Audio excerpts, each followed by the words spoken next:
Alors, bonsoir mes chers amis, après une petite coupure due au fait et un événement qui nous a touchés, et c'est pour ça que je voudrais vraiment consacrer le premier shiur que je fais après les Shiva à l'élévation de l'âme de mon papa, Avihu Mori Eliyahu Yosef Ben Chaviva, Zichrono Livracha, donc que ce shiur soit pour son élévation de son âme et pour une bonne santé, Be'ez Hashem pour ma maman, Myriam Flora, Batsara, Be'ez Hashem. Voilà, donc je suis quand même et surtout très très heureux de vous retrouver pour reprendre un petit peu notre quotidien, notre routine, et surtout avec ce shiur qui, je l'espère, comme à moi, il vous a manqué, parce que c'est vrai que, Baruch Hashem, donc on a eu cette période très faste avec toutes les fêtes, et voilà, donc le quotidien reprend le dessus. Et donc, on n'a pas eu l'occasion de commenter la paracha de Bereshit. Et donc, on va attaquer tout de suite la paracha que nous lirons cette semaine, la paracha de Noir. Alors, ce qui était extrêmement étonnant, c'est comment on passe de quelque chose de si élevé, de si extraordinaire comme Bereshit, la genèse, la création du monde, la création de l'homme. L'homme qui est créé à l'image de Dieu, Betsalmenu Bitmutenu, donc on attend vraiment des choses grandioses de la part de l'homme. Et dès la fin de la paracha, donc on voit bien le déclin de l'homme, le déclin de l'humanité et l'annonce déjà programmée de sa destruction. Et c'est comme cela que va commencer d'ailleurs notre paracha avec la destruction du monde. Donc, comment en une paracha, même si évidemment il s'agit de plus de 1000 ans, 1500 ans même, donc comment on peut passer de cet homme à l'égal de Dieu à l'homme civil si bas que, comme les maîtres vont nous dire, donc il était corrompu. Donc, est-ce la conséquence de la faute de Adam simplement, ou y a-t-il autre chose? Donc, ça, c'est ce on va essayer de réfléchir ensemble sur ce point, donc un point essentiel, et c'est déjà donc dans le chapitre 8, ce verset qui nous annonce qui Yetzer Lev Adam Ra Mineurav, car le penchant du cœur de l'homme est mauvais Mineurav depuis, ça c'est une traduction possible, depuis sa jeunesse. Autrement dit, et lorsque vous voyez les commentaires, c'est encore pire, puisque Minéorav, depuis qu'il commence à se secouer pour sortir au monde extérieur, autrement dit, depuis la naissance, comme si le mal était inné en l'homme. Donc, comment peut-on lui en vouloir, hein, finalement, de faire le mal si le mal fait partie de sa nature, pour ainsi dire. Un autre enseignement nous dit, c'est un midrash, le midrash Lekartov nous dit, à Alouva, la pauvre, l'humilié, Aïssa, la pâte, Shanartom me'idaleha shehira, ou donc une pâte sur laquelle le boulanger lui-même témoigne qu'elle est mauvaise. Ici, évidemment, une allusion au Créateur du monde. Comment celui qui nous a créés peut-il témoigner dans la Torah que l'homme est mauvais? Donc, si de toutes les façons, et c'est comme cela qu'on doit commencer la Torah, c'est comme ça qu'on doit commencer l'année, puisque Bereshit est toujours lu collé au fait, donc on est encore sous les feux d'artifice de Simchat Torah, mais là, un peu, lorsque les dernières étincelles commencent à s'éteindre, donc on reprend une lecture normale de la Torah pour nous rendre compte que finalement, l'homme est mauvais. Alors, est-ce qu'on peut imputer ce mal à Dieu lui-même, au Créateur, un petit peu comme le Midrash essaye de le nous faire dire ici? Et une autre question à laquelle nous allons évidemment nous attaquer, c'est que si c'est l'homme le coupable, hein, pourquoi Dieu était-il contraint de détruire le monde et l'humanité? Donc, il y a là évidemment une question qui dépasse le mal de l'homme, mais pourquoi avoir détruit toute la création? Et Rachid va ici nous donner, nous proposer en tout cas deux réponses extraordinaires et qu'on va essayer d'analyser et ça nous permettra aussi de réfléchir. Donc, pour revenir donc à cette présentation de l'homme en tant qu'un être avec un mal inné, on a l'impression que la Torah finalement, va dresser un portrait extrêmement pessimiste de l'homme. Donc, qu'est-ce qu'on peut attendre de l'homme si finalement, même depuis sa création, depuis sa naissance, depuis, même s'il y a une discussion, est-ce que c'est le mal, le Yetzirah et la conception, ou, comme vous le savez, Il faut me dire si le son vient à manquer, il faut me faire signe. Donc, donc vous me faites signe si c'est le problème se maintient pour tout le monde.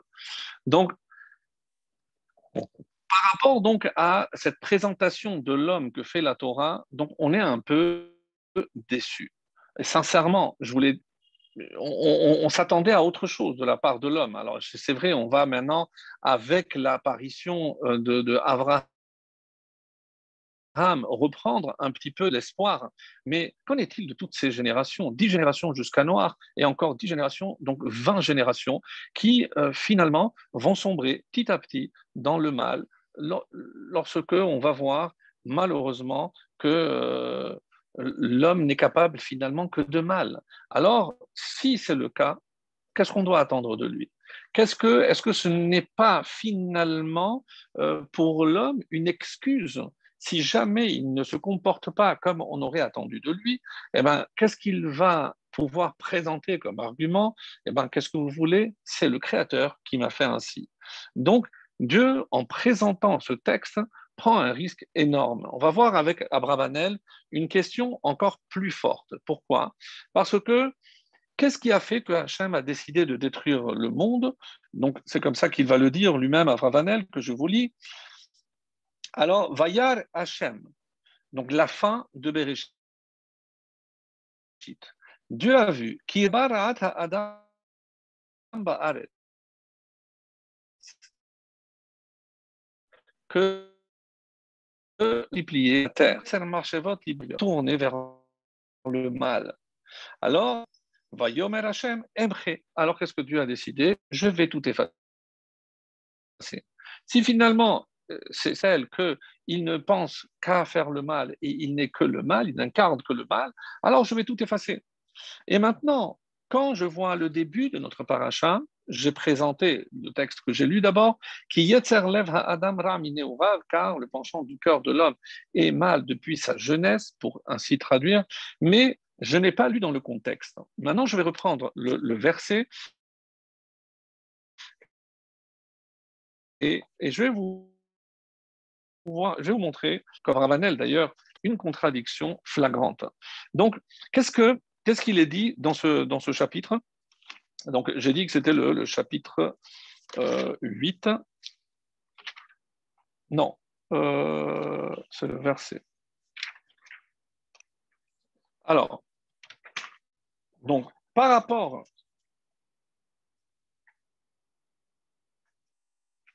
Donc, la fin de Bereshit qu'on a lu, donc c'est le chapitre 6. Dieu donc a vu, je vous lis en français, que la méchanceté de l'homme était grande sur la terre, que tout le produit des pensées de son cœur était uniquement, constamment mauvais. Hachem se ravisa d'avoir fait l'homme sur terre et il s'en affligea en son cœur. Et Hachem a dit, je vais effacer l'homme que j'ai créé de sur la surface de la terre, depuis l'homme jusqu'à l'animal, aux êtres rampants et aux oiseaux du ciel. Car je me suis ravisé de les avoir faits, j'ai regretté de les avoir faits.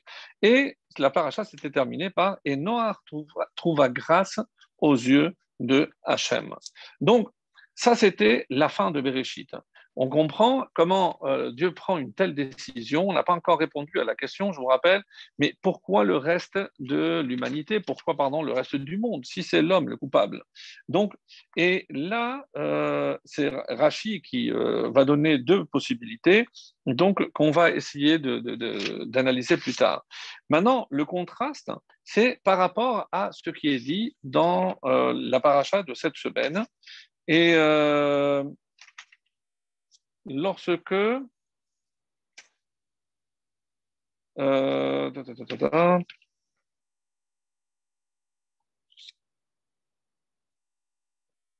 Alors voilà. Donc Dieu dit, voilà comment c'est marqué, va Yven Noir, c'est donc le chapitre 8 et c'est le verset 20. Donc je lis directement en français pour gagner du temps. Noach a construit, donc construisit un hôtel, un misbéar, et prit de tout animal pur et tout oiseau pur et fit monter sur l'autel des offrandes d'élévation, des holotes.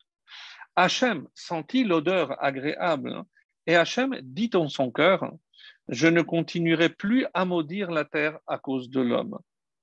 Alors, jusque-là, Donc, c'est positif. Dieu a vu, a senti cette odeur agréable. Donc, il dit, je ne vais plus punir l'homme, je ne vais plus envoyer de déluge, comme on va le voir par la suite. Je ne continuerai plus à maudire la terre à cause de l'homme.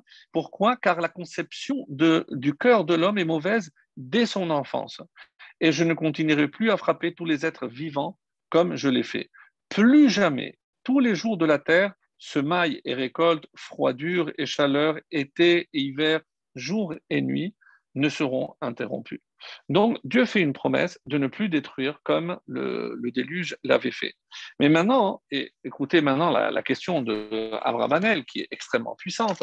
Donc, c'est le même argument qui fait qu'à la fin de Bereshit, il décide de détruire le monde. Pourquoi?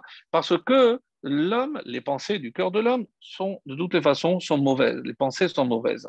Donc, et pour alors, il se dit, alors, aimerait, alors je vais détruire. Et ici, il nous dit, pourquoi il ne va plus détruire le monde? Car le penchant du cœur de l'homme est mauvais. Et alors, c'est cette même explication, cette même raison qui a été la cause de la destruction, maintenant devient la cause de la non-destruction. Et dans les mots de Abravanel, c'est quelque chose d'extrêmement puissant. Il dit, Lamanatan ta'am, l'eshelo yekalel ba'avur. Pourquoi? Quelle est la raison que Dieu donne pour laquelle il ne va plus maudire et donc punir toute la terre? Qui yetzer levadam ramineurav, parce que le penchant du cœur de l'homme est mauvais depuis son enfance. Mais je ne comprends pas, puisque quelques versets plus tôt, à la fin de Bereshit, c'est exactement la raison pour laquelle il dit qu'il va détruire le monde. Ubesof seder Bereshit amar vayar Hashem ki rabba ra'at adam. Ba'aret, nous avions lu à la fin de Bereshit pour justifier pourquoi Dieu a décidé de détruire le monde. Hare sham asa roa hayetzer. Donc le mal, le penchant au mal a été, si baleklala, a été la raison de la malédiction et de la destruction. On ashrata, vekan, et ici, ce même mal, donc le roi hayetzer, le mal, le yetzer, le penchant au mal, c'est siba shelo yekalel. Donc c'est une raison pour ne plus maudire et détruire la terre. Une seule raison, donc Abravanel, tac, direct. Comment une seule raison peut avoir deux raisons différentes? Une pour détruire et l'autre pour ne plus détruire. Donc, il nous manque ici un élément majeur pour comprendre comment la raison de la destruction devient la raison de la promesse de ne plus détruire le monde. Donc ça, c'est la question ici d'Abravanel, et celle qui va nous permettre aussi d'approfondir un petit peu tout ce passage qui reste un petit peu obscur. Alors, on va revenir d'abord sur les fautes. Quelles sont les fautes que l'on reproche à la génération du déluge, ce qu'on appelle en hébreu Dor Hamabul. Alors, vous le savez peut-être parce que Rashi en cite quelques-unes. Tout ce que je dis et les raisons essentielles se trouvent dans le Koufre, page.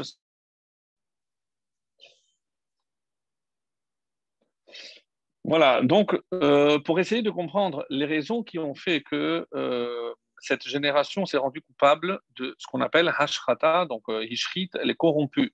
Alors Rashi nous donne plusieurs explications et le Midrash va compléter quelles sont les raisons pour lesquelles donc, cette génération a été condamnée à la destruction. Alors on nous parle de Harayot, les relations interdites, Avodazara, l'idolâtrie. Certains vont rajouter Shfichut Damim, le meurtre, et Nixar Dinam à la Gezel. Mais pourquoi la Torah précise que la terre s'était remplie de Hamas, violence, que Rachid traduit par Gezel, c'est-à-dire le vol, parce que de toutes ces fautes, ce qui a entraîné la vraie destruction du monde, c'est le vol. Et ça, véritablement, on ne comprend pas. Pourquoi? Parce que qu'est-ce qu'il y a plus grave que Harayot, les relations interdites, la Avodazara, l'idolâtrie, ou le meurtre, les trois fautes capitales. Donc, si pour ces trois fautes capitales, l'humanité n'aurait pas dû être détruite, elle va être condamnée finalement. Alors, certains vont dire que c'est la goutte qui a fait déborder le vase. Donc, s'il n'y avait que le vol, non. Mais puisqu'il y avait déjà ces trois fautes capitales sur lesquelles peut-être Dieu aurait pu passer l'éponge, mais en rajoutant le gazelle, Ça, c'est une explication. L'autre explication, moins courante, mais que moi j'ai trouvé très originale, c'est le fait de dire que l'humanité, à cette période-là, avait transgressé ce qui deviendra par la suite les 7 lois noachides. Alors, contre cet avis, il y a cette septième interdiction qui consiste à ne pas manger le membre d'un animal vivant, Ever Minachai, que Noach a reçu. Donc, comment imputer cette interdiction à la génération qui a précédé Noach? Donc ça, c'est une question à laquelle je ne vais pas tenter de répondre. En tout cas, il y a un avis qui dit qu'il s'est rendu, l'humanité, cette génération s'est rendue coupable d'avoir transgressé les 7 lois qui étaient les lois fondamentales de l'humanité. Et ce qui expliquerait pourquoi l'humanité ne méritait plus de survivre, puisque même les lois basiques, elle ne les respectait pas. Donc ça, c'est d'après une explication et une allusion à cela, même si ça ne répond pas entièrement à la question, c'est que le mot Gezel, Lamed, c'est 30, Gimel et Zaïn, c'est 7 et 3, c'est 7 et 3, 10, plus 30, c'est 40. Donc dans le mot Gezel, il y a le chiffre 40. Et on sait 40, c'est 40 jours pendant lesquels le déluge va tomber et inonder jusqu'aux montagnes les plus élevées. Alors oui, ça, je veux bien, mais ça n'explique pas pourquoi pour le vol, euh, la faute a été reste. Et une autre question qu'on va essayer de traiter tout au long de ce shiur, c'est, on sait très bien qu'il y a un principe selon lequel Hachem punit en fonction de la faute, ce qu'on appelle ce principe de mesure pour mesure, en hébreu, mida keneged mida. Donc, où est mida keneged mida? Donc, pourquoi c'est par l'eau que Dieu a décidé de détruire le monde? Alors, il y a une réponse qu'on avait donnée les années précédentes, qui est basée sur le Zohar, qui dit que vu que l'humanité s'était souillée, parce que corrompue, c'est aussi au niveau de la souillure, s'était rendue impure par tous les rapports interdits et autres. Donc, il fallait purifier l'humanité. Et l'élément purificateur, comme le Zohar décrit, et c'est encore valable jusqu'à nos jours, donc c'est précisément l'eau.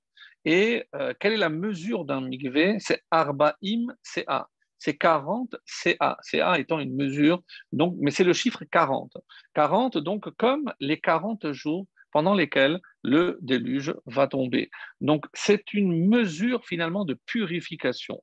Donc, pourquoi Dieu a choisi l'eau? C'est pour purifier toute la terre avant de laisser une nouvelle chance aux survivants et sa famille, autrement dit, Noach et ses descendants. Donc, ça, c'était une question. Mais je vais revenir donc sur ce que l'on disait par rapport à Noir. Les années précédentes, nous avons parlé beaucoup de ce personnage, on l'a présenté, comment faut-il le présenter, etc. Mais moi, je voudrais revenir sur un point très intéressant sur lequel peut-être on n'insiste pas assez. C'est qu'il a été question, en tout cas par allusion à Noir, tout au long des fêtes que nous avons connues. Oui, oui, oui, vous avez bien entendu. Donc, il y a des allusions à Noir pendant Rosh Hashanah, pendant Kippour, même pendant Sukkot et même pendant Hoshana Rabbah. Donc, vous allez certainement vous dire, mais de quoi parle le rabbin? Alors, regardez, par exemple, je commence par Rosh Hashanah. Dans Rosh Hashanah, comme vous le savez, dans le Moussaf, donc je ne vais pas tout traduire, mais tout simplement pour vous montrer qu'il y a toujours une allusion à Noir. En effet, alors, lorsque dans la vous savez, il y a une partie qui s'appelle Zichronot, les souvenirs. Donc, on se souvient de pas mal de choses. Et Vegam et Noach be'ahava zacharta. Et aussi de Noach, tu t'es souvenu be'ahava, avec amour. Vatifkede ou bidvar Yeshua verachamim, tu t'es souvenu de lui pour le salut et pour la miséricorde. Alken zichrono balefanecha Hashem. Donc, c'est pour ça que le souvenir vient devant toi quand à Rosh Hashanah, Hachem leharbot zaro ke'aflot tevel vetzetzav cholayam, pour multiplier sa descendance comme le sable de la mer, comme c'est marqué, et c'est le verset tiré de notre paracha, Vaizkor Elohim et Noach, Dieu s'est souvenu, comme disent nos maîtres, pour le bien de Noach et de toute sa famille, et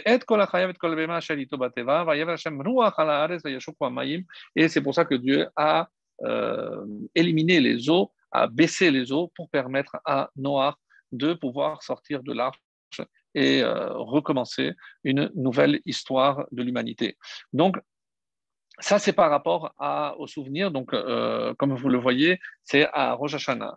Pour ce qui est de Kippour, vous allez me dire, mais où on parle de Noach à Kippour, ça pourrait être une bonne devinette. Alors, assez difficile de trouver, mais cette allusion se trouve précisément dans ce qu'on appelle le Seder HaAvoda. En fait, comme vous le savez, à Kippour, à Moussaf notamment, on rappelle donc tout le processus, le rituel qui avait lieu le jour de Kippour avec le Kohen Gadol. Et donc ce passage a une introduction merveilleuse que je vous invite vraiment à lire, à relire, et en tout cas même avec la traduction pour comprendre. Ata konanta olam merosh, donc tu as déjà préparé le monde depuis le début. Donc il y a Satatev el Verakol, comment tu as fait, et on passe en l'histoire, et ce qui est magnifique, c'est que c'est avec les lettres de l'alphabet, Ata konanta, c'est Aleph, deuxième, Beshurecha olam tohubo avec le bête, après Gimel Golem. Donc, bon, je ne vais pas passer sur tout, ce serait trop beau, mais alors, voici ce qui est dit. Donc, on arrive à la lettre Vav. Et qu'est-ce qui est dit? Vaïfreku ol. Ils se sont défaits du joug, Vayomeru lael, et ils ont dû à Dieu, Sur mimenu, part de chez nous. Ils ont rejeté Dieu. Et les commentaires disent, mais qui a dit ça? Qui a rejeté Dieu? Zedor Hamaboul. La génération du déluge a réfléchir à ça. Qu'est-ce que ça veut dire que la génération a rejeté Dieu? Oui. Zachar Tabelit Letamim Bedolo. Et tu t'es souvenu de l'alliance avec l'intègre dans sa génération. Évidemment, c'est le noir. Ubisruto, et par son mérite, Samtala Olam Sherit, tu as laissé un reste, littéralement, des survivants au monde. Et qui sait, les commentaires nous disent, il s'agit de Noir. Il s'agit de Noir. Donc, une allusion à la génération du Maboul et à Noir. Chok Berit Keshet Lemano Karata, et c'est pour lui que tu as contracté donc cette alliance de l'arc-en-ciel par rapport à cet engagement de la part de Dieu de ne plus détruire le monde. Donc, ça, c'était en plein Kippour, donc encore une allusion euh, à, à Noir. Il y a aussi dans Hoshana Rabbah, dans les Hoshanot, mais ça, je n'ai pas eu le temps de chercher, mais vous pourrez le voir, il y a également une allusion pendant Hoshana Rabbah, justement, au fait que Noir a, par rapport à l'eau, puisque comme vous le savez, Hoshana Rabbah, on demande pour l'eau, et c'est aussi, il y a une allusion à cela qui est faite à Hoshana Rabbah. Et par ailleurs, le Mégalé Amoukot, que l'on cite quelques fois, donc, nous dit qu'il y a un lien aussi entre la Teva. La Teva, je rappelle, c'est le nom que la Torah donne à l'arche et à la fête de Sukkot. En effet, qu'est-ce qui est dit? La Souka, si je prends le mot Souka, on sait que la valeur numérique de Souka, c'est 91. Et comme l'explique le Mégalé Amoukot, pardon, donc à quoi correspond 91? C'est 26 plus 65. C'est deux de noms de Dieu, donc celui de la miséricorde et celui de la rigueur. Adnout Abonai, donc vaut 65, et Yudke Vavke 26. Le total, ça fait 91. Alors, c'est pour ça, d'ailleurs, que l'on dit que Sukkot, c'est rajouter la miséricorde dans le din, et comme l'eau dans le vin. Et c'est pour ça que si jamais il y a la pluie le premier jour de Sukkot, c'est un mauvais signe.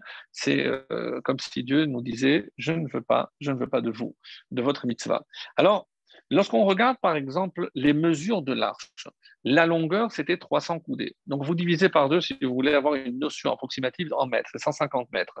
Après, la largeur, c'est 50 et la hauteur, c'est 30 en coudées. Donc, vous divisez encore une fois par deux. Donc, le total donne 300 plus 50 plus 30, c'est 380. Alors, ce qui est intéressant, c'est que si je prends ces deux noms de Dieu et je les mets un sur l'autre et je multiplie les lettres, donc je mets Adonai et en bas Yudke Vavke. Donc qu'est-ce que ça donne? 1 fois 10, 10. 4 fois 5, 20. Donc 20 et 10, c'est 30. Là, j'ai 30, c'est la mesure, on avait dit, de la hauteur. Après, j'ai 50 et Vav, 6. 6 fois 50, ça donne 300. 300, c'était la longueur. Et ensuite, il reste de Adonai le dernier Yud et le dernier He. Donc, c'est 10 fois 5, c'est 50. 50, on avait dit, c'est la largeur. Donc, d'après le Mégalé Amukot, donc, on voit ici que les mesures de la Teva, de l'arche, ont un rappel symbolique avec la valeur numérique de la Souka. Comme si quelque part, de la même façon que la Teva a protégé le reste de l'humanité, la Souka est une forme de protection pour le peuple juif lorsque, à l'extérieur, il y a malheureusement des intempéries et des déluges. Donc, voir ce même symbole au niveau de la Souka et au niveau de la Teva. Et dans Hoshana Rabbah aussi, donc il y a, comme je l'ai dit, par rapport à ces certaines allusions qui sont faites, il y a aussi des allusions à Noir. Donc ça, c'était juste pour que l'on comprenne que Noir est un personnage et surtout un événement. Alors, rappelez-vous ce qu'on avait dit les années précédentes, et d'ailleurs on l'a tenu rigueur. Sachez que dans la majorité des commentaires, on nous dit que si Noah avait prié, il aurait pu sauver l'humanité. Donc ça, évidemment, vous allez dire, oui, mais qui peut affirmer une chose pareille?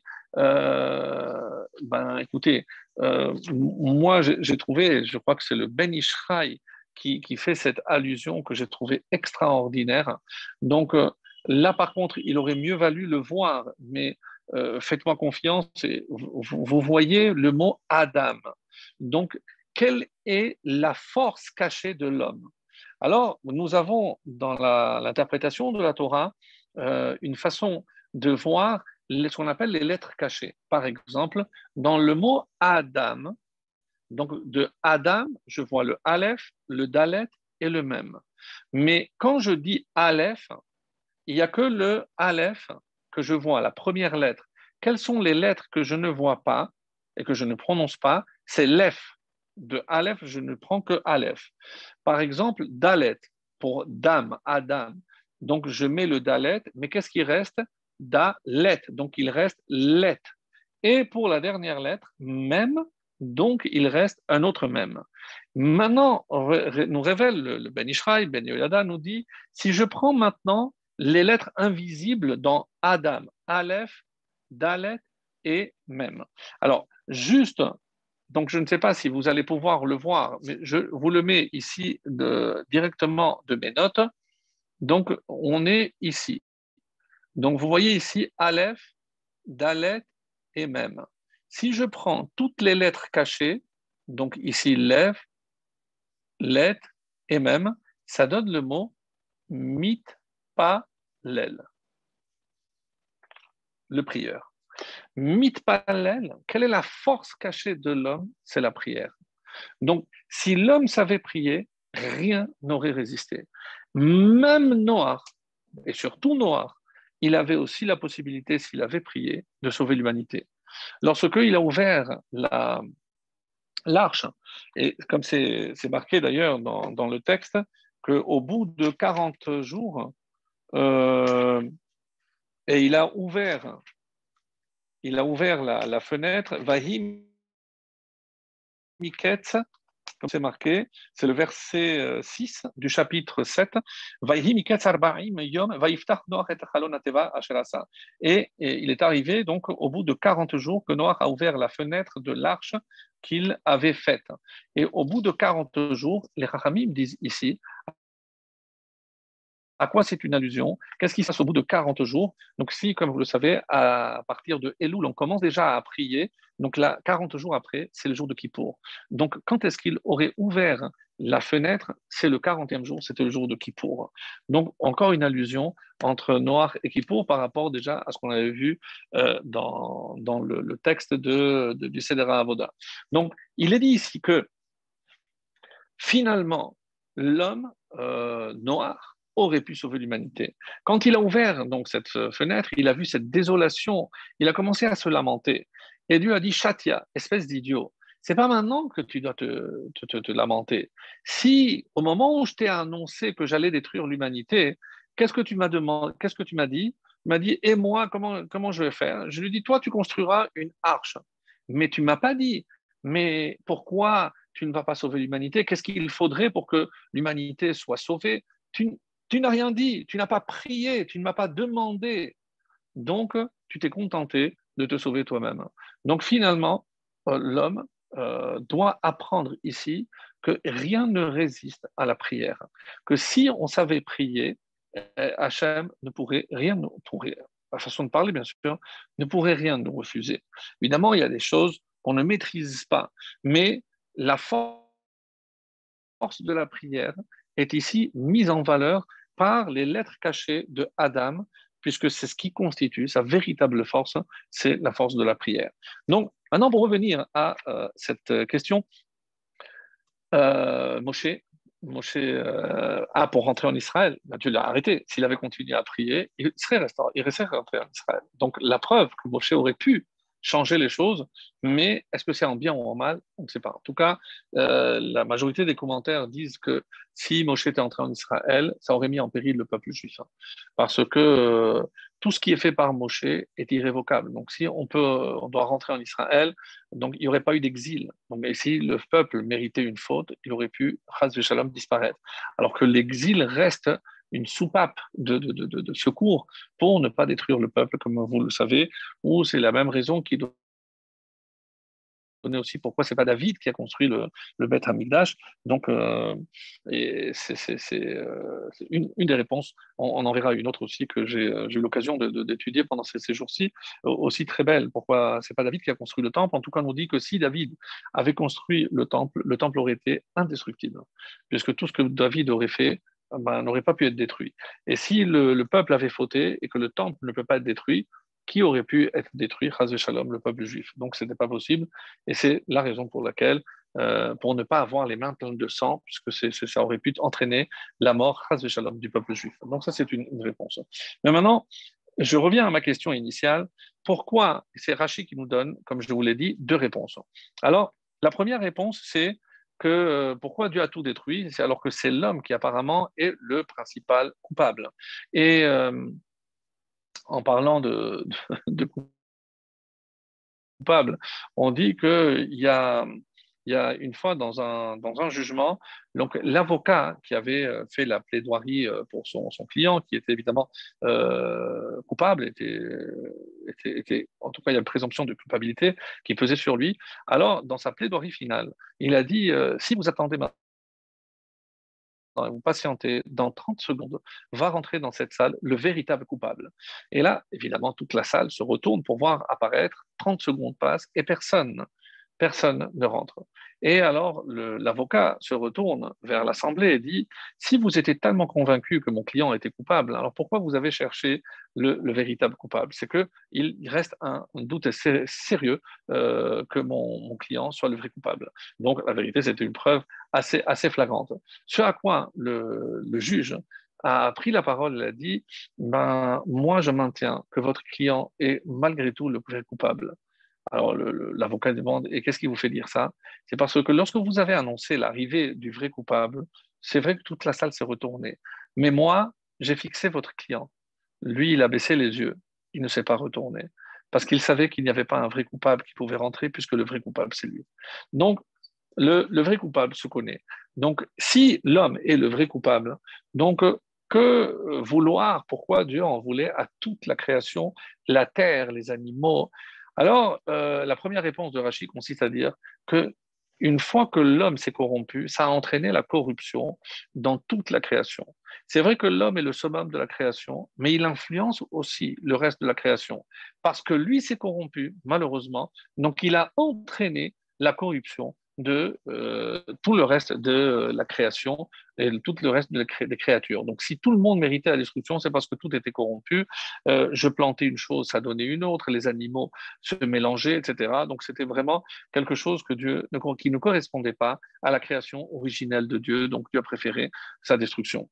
L'autre, c'est parce que tout ce qui a précédé la création de l'homme a été créé pour l'homme.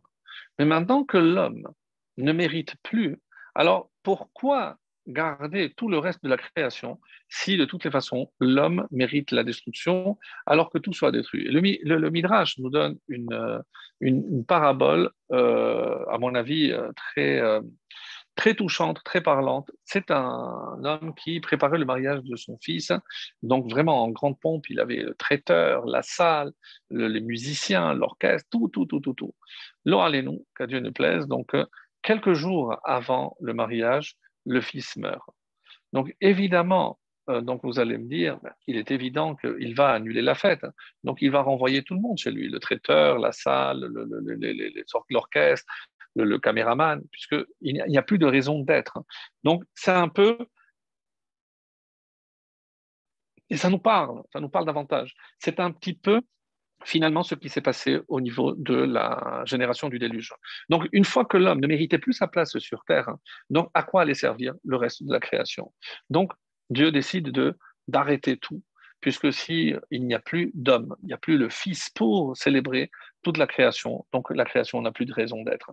Donc, ça nous laisse déjà envisager que n'était-ce l'engagement et la promesse faite par Dieu de ne pas détruire le monde à cause de l'homme, c'est pour montrer aussi la responsabilité de l'homme. Donc aujourd'hui, Adam, puisqu'on revient donc à cette appel, donc nous qui sommes, comme dit Rabbi Shimon Bar Yochai, Atem oui Madame, c'est vous qui êtes appelé Adam, c'est-à-dire que sur chaque juif pèse le maintien du monde en existence comme il l'est encore aujourd'hui. Donc, chaque fois qu'un juif désobéit, comme Adam Arishon, donc on a souvent dit que c'est la faute qui a entraîné la mort. Mais il y a une très belle explication qui dit non, c'est pas la désobéissance, c'est pas parce qu'il a mangé qu'il est mort, c'est parce qu'il a mangé, il est devenu mortel. Qu'est-ce que cela veut dire? Entre autres, le Ramban donne cette explication merveilleuse qui nous dit ce n'est pas la conséquence de la consommation du fruit, mais parce que la consommation de ce fruit est une désobéissance. Donc, qu'est-ce qui maintient l'homme en vie comme ce qui maintient la création en état d'existence? C'est la volonté divine. Donc, qu'est-ce qui se passe lorsque ma volonté ne correspond pas à la volonté divine? Je désobéis, je contreviens donc à la volonté divine. Donc, Dieu retire sa volonté. Et si Dieu retire la volonté, donc je ne peux pas continuer à exister. Et c'est pour ça que l'homme devient mortel. Parce que Dieu ne veut plus, c'est ça la volonté divine, il ne veut plus d'un homme immortel. Donc, l'immortalité est liée à la volonté divine. Donc, qu'est-ce qu'il faut maintenant pour être en quelque sorte immortel? Ben, c'est s'attacher à ce qui nous rend immortels. C'est les valeurs de la Torah. Parce que la Torah représente la volonté divine. Et tant que je peux m'attacher à la volonté divine, je m'attache à l'immortalité. Donc, je ne vais pas développer plus que cela, mais c'est un point extrêmement intéressant qui aurait mérité d'être développé pour la paracha de Bereshit en tout cas, mais que l'on peut aussi, évidemment, adapter ici. Donc, quoi qu'il en soit, on voit ici que les deux raisons rapportées ici par Rachi, que ce soit que toutes les créatures se sont corrompues, donc toutes les créatures méritaient l'extinction, la destruction, ou alors que c'est vrai qu'il n'y a que l'homme qui a fauté, mais tout le reste n'existait que pour l'homme. L'homme n'étant plus, le reste n'a plus de raison d'être. Donc ça, c'est comme ça qu'on peut expliquer. Alors, euh, qu'est-ce qui va se passer par rapport à ce que je lisais, rappelez-vous ici, par rapport à Kippour? Donc, les hommes ont dit à Hachem, sourd mimenu, pars de nous, éloigne-toi de nous, on ne veut plus de toi. Alors, comment l'humanité peut-elle atteindre un tel niveau? Alors, c'est ce qui va nous permettre de répondre à la question pourquoi par l'eau? Alors, effectivement, qu'est-ce qui s'est passé? Et il y avait quelqu'un qui, il y avait quelqu'un qui qui avait un grand champ et qui a voulu donner à son métayer, qui a donné à son métayer s'occuper de la terre. Et donc, ce métayer était très fainéant, donc les champs étaient négligés, et on nous dit que finalement, lorsque Dieu nous a confié le monde, c'est pour qu'on s'en occupe, les Ovda ou le Shomra, pour la préserver, pour la travailler. Donc, l'homme, comme ça c'est rapporté dans les Midrashim, c'est que la terre donnée, pas pour un an, pas pour 6 ans ou 3 ans, mais pour 40 ans. Donc, pendant 40 ans, donc, on avait besoin de rien. Qu'est-ce qui s'est passé finalement? Pendant ces 40 ans, je n'avais besoin de rien demander à Hachem. J'avais tout. La seule chose qui avait vraiment, qui était nécessaire, indispensable au monde, c'était la pluie. Mais il suffisait que la pluie tombe une fois et on avait assez pour 40 ans. Donc, qu'est-ce que l'homme en est venu à conclure? C'est que je n'ai plus besoin de Hachem. Et de tout ce que Hachem pouvait reprocher à l'homme, c'est comment, avec tout ce que moi je t'ai donné, avec tout ce que j'ai fait pour toi, comment tu peux me rejeter de la sorte? Donc, sourd-mimenu, donc c'est le texte qui est dit ici, dans le texte de Kippour. Donc, c'est comme si on avait chassé Dieu de notre existence. Quand est-ce que l'homme est à même de chasser Dieu? On l'a lu en Asiha Azino, Shamanta Avita Kasita. Lorsque je me suis engraissé, lorsque je n'ai plus besoin, lorsque je gagne très bien ma vie, lorsque je n'ai pas besoin de demander quoi que ce soit à Hachem, alors je finis par l'oublier et même le chasser de mon quotidien. Donc pourquoi l'homme prie-t-il? D'abord pour garder un contact. Rappelez-vous que la malédiction du serpent, c'était de manger à même le sol. Mais c'est une malédiction, alors avoir de quoi se nourrir toute sa vie, non. La vraie bénédiction, c'est rester connecté à Dieu. La vraie malédiction, c'est être déconnecté de Dieu. Donc quelqu'un qui a tout et qui pense que tout ce qu'il a, il le doit à lui-même, donc il finit par se déconnecter, et ça, c'est la vraie malédiction. Donc, ce que cette génération nous a enseigné, c'est que le danger de se suffire à soi-même, de ne pas être reconnaissant parce qu'on est aveugle, on ne voit pas tout ce que l'on a et on regarde souvent ce qu'on n'a pas. Et savoir que tout ce qu'on a, on le doit à Kadosh Baruch Hu. Donc ça, la faute de cette génération, c'est précisément sourd mimenu. On n'a plus besoin de toi. Et c'est vrai qu'il y avait une abondance. Comme Dieu lui dit, je vous ai tout donné.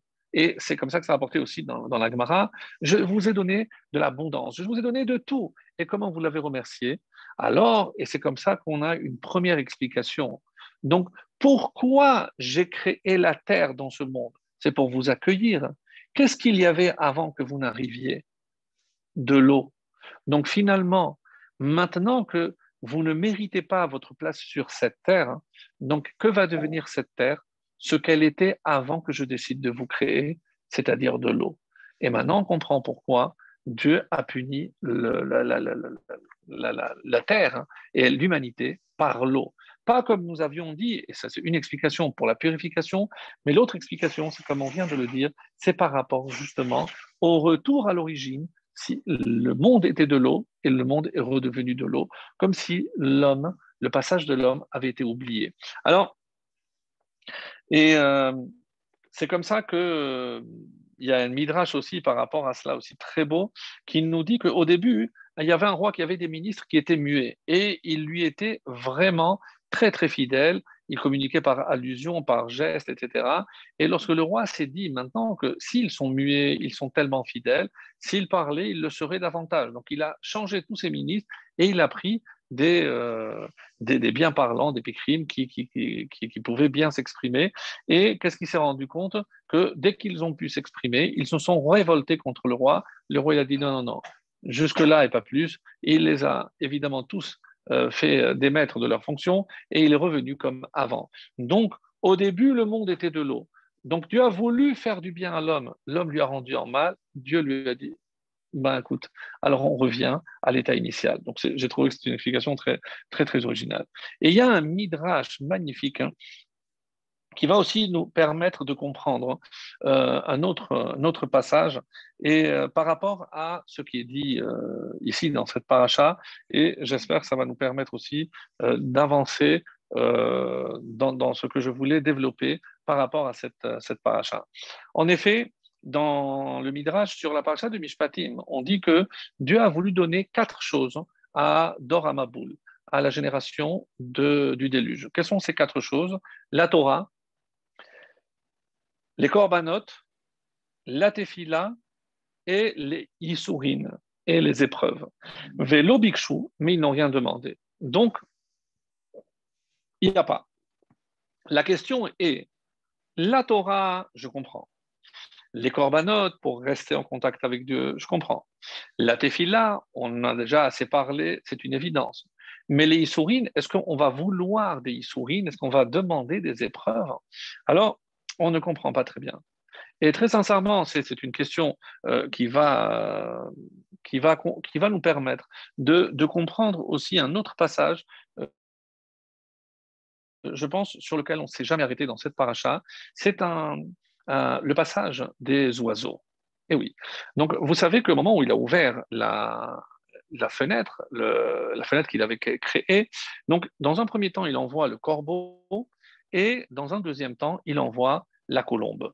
Donc, pourquoi ces deux volatiles? Et surtout qu'il y a une question, d'après un midrash, on nous dit que, à part tout ce qui était dans l'arche, il y avait un être qui restait à l'extérieur de l'arche. C'était Og Melech HaBashan, un géant. Un géant qui est resté, alors on demande comment se fait-il qu'il n'a pas brûlé, puisque l'eau qui descendait aussi avec du feu, que c'est pour ça que même les poissons, sauf ceux qui étaient en bas, tout brûlé. Mais on dit qu'autour de l'arche, l'eau était froide. Pourquoi? Sinon, même le bitume, le goudron aurait fondu. Donc, et il se maintenait à côté, et Noach a fait un trou, et il le nourrissait à travers ce trou. Alors, ça reste extrêmement complexe, donc je ne vais pas m'attarder là-dessus, puisque il aurait pu demander à Og de voir si, donc c'était un géant, donc il pouvait voir si l'eau avait baissé, si c'était sec par rapport à ses pieds. Donc, il aurait pu s'arranger pour envoyer Og. Pourquoi il l'a pas fait? Pourquoi il a préféré les oiseaux? Donc, il y a des explications certainement beaucoup plus profondes. En tout cas, Og reste, je pense, une énigme, puisqu'on ne comprend pas. On dit qu'il avait besoin de manger presque 300 animaux par jour, tellement il avait une taille colossale. Alors, comment il a pu le nourrir à travers le petit trou? Sincèrement, ça reste difficile. Alors, par contre, lorsque je regarde le début de la paracha, Dieu lui dit, Aselecha teva, tu vas faire pour toi une teva, une arche, kinim taase et ta teva. Et comment tu vas la construire? Avec kinim. Kinim, on traduit ça par, comme dit Rashi, des sortes de cellules ken. Mais le mot ken est toujours attribué à un nid, donc à des oiseaux. Donc une allusion aux oiseaux qui n'est pas très compréhensible. Pourquoi Dieu a dit, tu fais des chadarim, tu fais des compartiments, tu fais... Mais pourquoi ce terme de kinim qui est une allusion aux oiseaux? Donc on voit qu'il y a ici une volonté de parler d'oiseaux. Et d'ailleurs, le Midrash va nous expliquer pourquoi. Parce que Ken, Metaher et Tametzora, comment justement pour purifier celui qui est rendu impur. Donc, et pourquoi on considère que Noach était impur? Soit parce qu'il a assisté à la mort de tous ses contemporains, et d'après une autre version, c'est parce que comme il n'a pas prié pour l'humanité, donc il a été en quelque sorte souillé. Et le fait donc que de la même façon qu'on purifiait le Metzora, celui qui avait la tsaraat, la lèpre, traduite par lèpre, donc on le purifiait avec 2 oiseaux. Donc, on avait parlé dans Taziré à Metzora, on prenait 2 oiseaux, on prenait le sang, etc. Donc, le processus de purification passait par les oiseaux. Et donc, on trouve une allusion à cela dans le Mokinim, parce qu'il fallait purifier aussi Noah. Ça, c'est ce qui était dit. Et donc, il fallait purifier la Teva et tous les habitants. Alors, la Gemara dans Achid nous dit que sur cette chose, hein, la plaie de Tzaraat, la lèpre traduite, arrive. Quelles sont-elles ces choses-là? Le Lachonara, la médisance, Shfichud Damim, verser du sang, Gilou Yarayot, les relations interdites, Shevoat Chav, une promesse, un serment en vain, Gassut Aroir, la vulgarité verbale, Gezel, le vol, et tsarut ayin, étroitesse de l'œil, c'est-à-dire l'envie, lorsqu'on est envieux de l'autre. Donc, à cause de ces 7 choses que je viens de citer, la tsara'at, elle arrive. Donc, pour certaines, on aurait dû dire, mais pourquoi les négaïs, pourquoi des plaies? De toutes les façons, c'est la mort. Quelqu'un qui verse du sang ou quelqu'un qui a des relations interdites, c'est la peine de mort. Donc, la Gemara là-bas répond, c'est pas la faute elle-même, c'est me'en, c'est comme si, par exemple, quelqu'un qui humilie ou fait honte en public à quelqu'un, c'est comme s'il versait du sang. Donc ça, c'est comme si. Et donc ça peut entraîner. Donc, et ici, on trouve ici le gezel, le vol. Donc, le vol, et c'est comme ça qu'on va expliquer. Pourquoi? Parce qu'on a dit que cette génération ne reconnaissait pas. Donc, si je ne reconnais pas la provenance divine de ce que moi j'ai, je ne reconnais pas la provenance divine de ce que l'autre a. Donc, s'il a, c'est que moi aussi je peux l'avoir, donc je peux lui prendre. Donc, voler à ce niveau-là exprime une non-reconnaissance en Dieu et une non-reconnaissance que tout provient d'Akadosh Baruch Hu. Et donc, c'est en cela que le gezel devient tellement grave. Après avoir fait, pourquoi? Parce que shfichut damim, la arayot, les relations interdites, ça peut être le penchant de l'homme. Ça, je peux entendre que peut-être, comme la chassidoute va dire, que, et c'est comme ça qu'il faut lire ce verset qu'on avait lu au début, ce n'est pas que l'homme est mauvais depuis son enfance. Minéourav, il nous dit, il ne faut pas traduire Minéourav, puisque Néourav, il manque un vav. Donc, d'après Rashi, c'est quand il bouge. Et d'après d'autres explications, comme Ramban par exemple, c'est il faut lire ce verset Zerut. C'est un mérite pour l'homme. Pourquoi?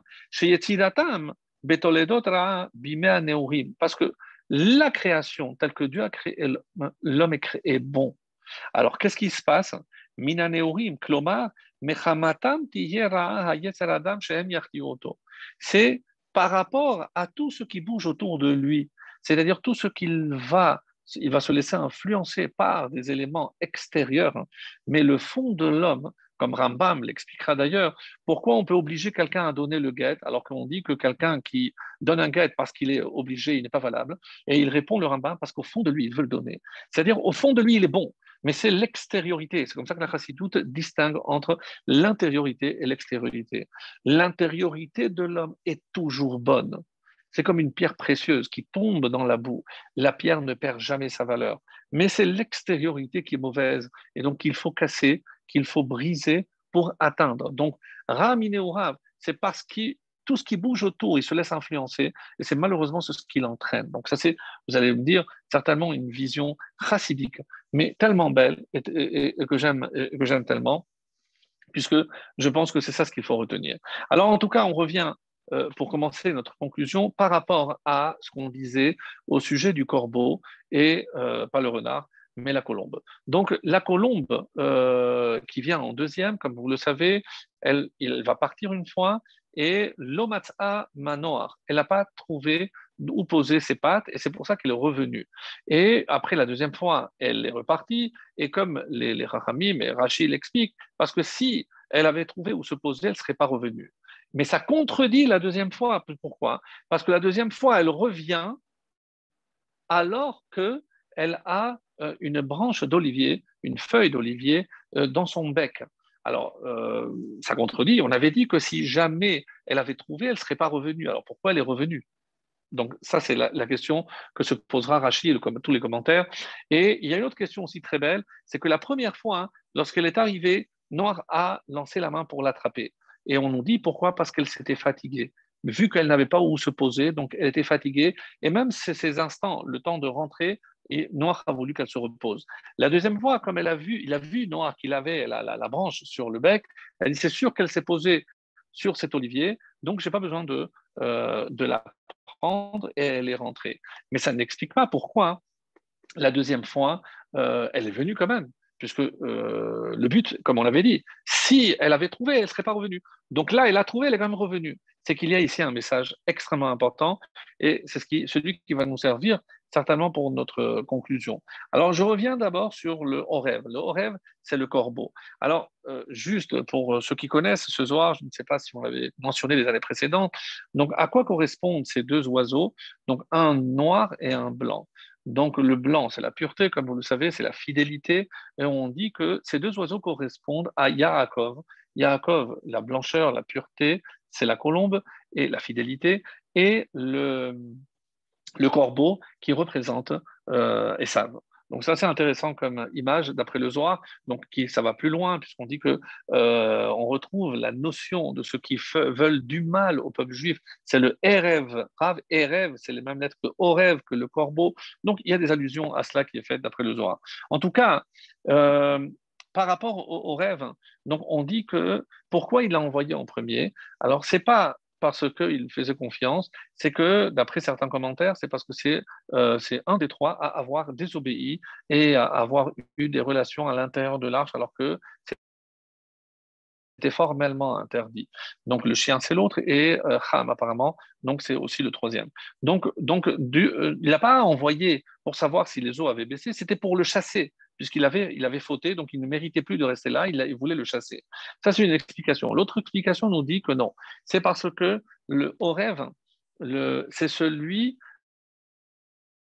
c'est le volatile. Donc, dans le psaume où on dit Livne Orev Hashem Ikraou, il y a une allusion que lorsque les petits du corbeau appellent Dieu, donc Dieu exauce. Et qu'est-ce qu'il demande? Il demande la pluie.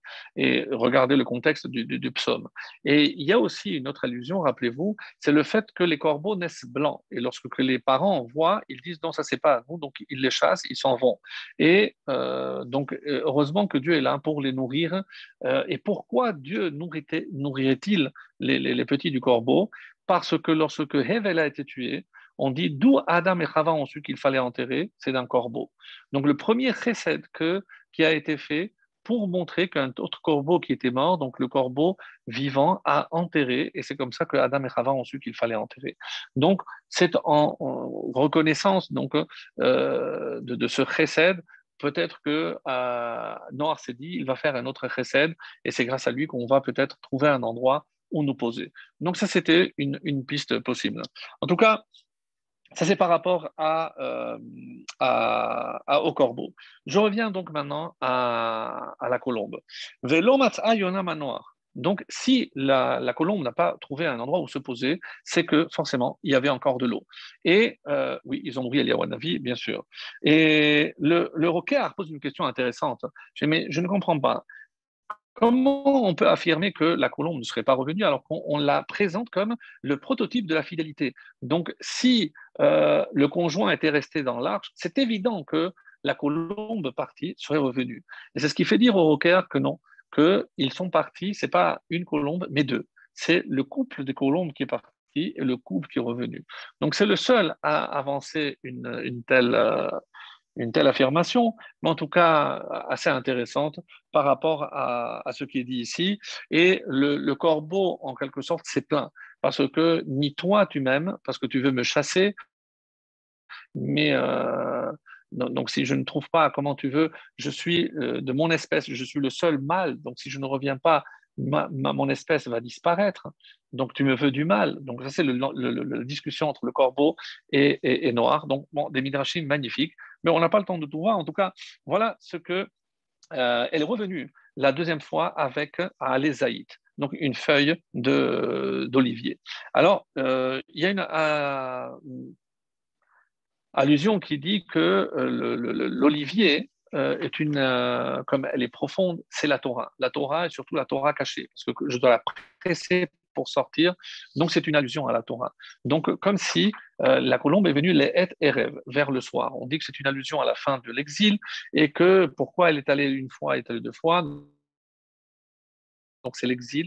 La colombe est partie une fois. Donc la Knesset Israël a été chassée. Certains disent que c'est la Shekhinah qui a été chassée deux fois. Et donc la deuxième fois, elle est revenue. Autrement dit, c'est une allusion à la fin de notre exil. Donc ce qu'on peut lire aussi par rapport à ce qu'il dit ici.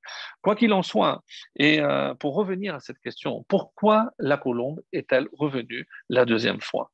Donc, si elle avait trouvé déjà un arbre, alors on peut répondre par rapport à ce qu'on vient de dire, c'est par rapport à son conjoint pour ne pas l'abandonner.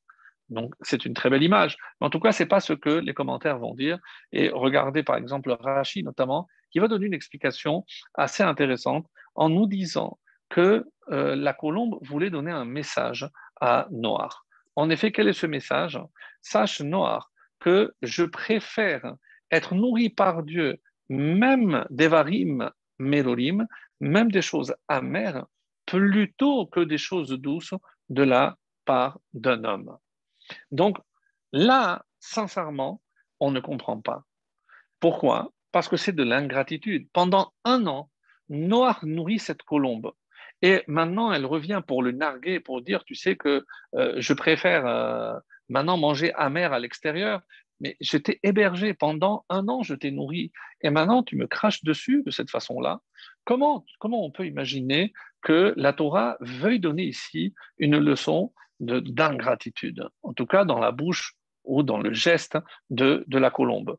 Et c'est pour ça qu'il faut évidemment voir ici autre chose de beaucoup plus profond, et c'est ce qui va peut-être être notre conclusion pour aujourd'hui, en disant la chose suivante. Euh, Dans le Père Shira, je vous invite à lire le shir, le chant de la colombe. Qu'est-ce que la colombe dit? Dalou aenai lamarom. Donc, levez les yeux vers le haut et mesonotai merurim mide Hashem. Donc, je préfère de la nourriture et amère, mais qui vient de Dieu, plutôt que de la nourriture douce qui vient de l'homme. Donc, c'est pas une phrase que la colombe a prononcée à l'égard de Noir. C'est une leçon qui est générale et c'est un enseignement pour nous, pour notre quotidien. C'est-à-dire, pendant un an, toutes les créatures ont été nourries par l'homme. Donc, l'homme a joué finalement le rôle Hazan et Takol, mais sur qui on dit qu'il nourrit tout le monde entier. C'est Akadosh Baruch Hu. Ce que la colombe est venue pour enseigner noir. Maintenant, tu reprends ton rôle normal. Donc, c'est pas pour se montrer non reconnaissante, certainement pas. C'est pour rappeler la place de l'homme dans la création. Donc, ça, c'était une parenthèse. Maintenant, sache que Hachem reprend son rôle de nourricier. C'est Hachem qui donne. Et que c'est pour cela que la colombe vient nous enseigner, à travers cet exemple, la douceur de tout ce que je dois sentir lorsque ça vient d'Hachem. Donc, même si des fois on sent de l'amertume dans ce que Hachem nous envoie, et malheureusement on est en plein dedans, je voulais dire par rapport à ce que l'on est en train de vivre, mais si on est capable de trouver la douceur, parce que si ça vient d'Hachem, c'est forcément qu'il y a une douceur. Et qui nous enseigne à voir la douceur, même si l'apparence est amère, eh bien, c'est la colombe. Parce que tout ce que vient d'Hachem ne peut être que doux. Et ça, c'est le message que je voulais vous transmettre ce soir. Donc, à travers certainement la colombe, mais je pense que si on avait cette sagesse de pouvoir entendre ce chant de la colombe, eh ben, on se rendrait compte que Hachem n'est là que pour nous, parce qu'il ne nous abandonne pas. Donc, il est là pour nous envoyer que des douceurs. À nous, et maintenant on comprend ce vœu qu'on se formule depuis maintenant déjà un certain temps, donc ça va faire un mois puisque nous commençons maintenant Rejvan. Donc, Shana Tova Umetuka, qu'elle ne soit pas simplement bonne, mais douce, qu'on puisse sentir la douceur dans tout ce qui nous arrive, parce que si c'est Hachem qui nous l'envoie, c'est forcément dans la douceur. Voilà ce que je nous souhaite, Bezrat Hashem, qu'on voit toujours la douceur dans tout ce qu'Hachem nous envoie.